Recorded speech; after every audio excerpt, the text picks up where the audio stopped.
এটা কথা মনত ৰাখিবা, সেয়া কোনো উপকাৰ নাছিল। তোমাৰ প্ৰতি এজন ককায়েক হিচাপে মোৰ দায়িত্ব আছিল।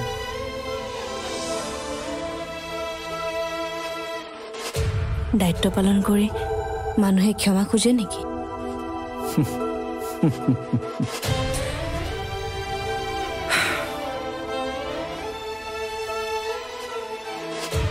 লোৱা, অলপ খাই লোৱা।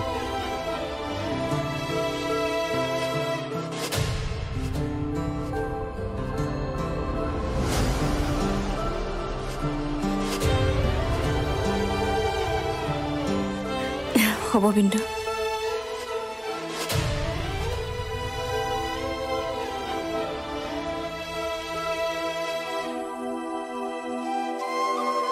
পানী অলপ খাই দিয়া।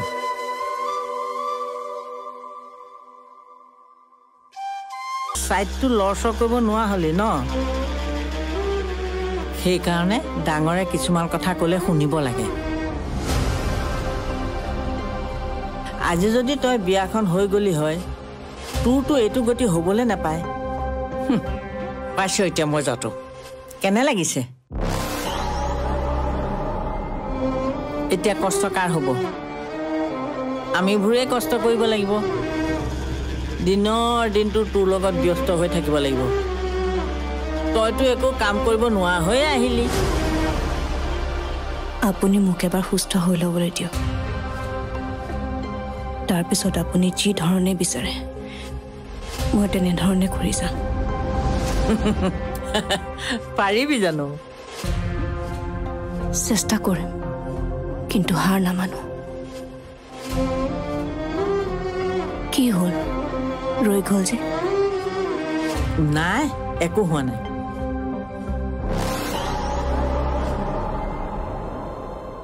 কষ্ট হৈছে ন তোৰ এনেকৈ থাকিবলৈ?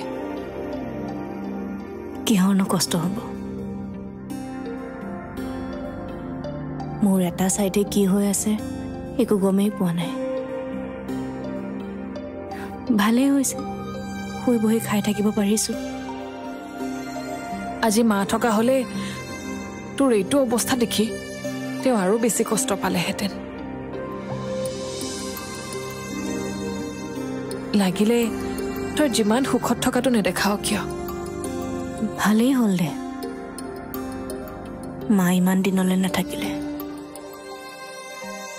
নহ'লে যে মই কিমান আঘাত দিলো হয়, এবাৰ ভাবি চাচোন।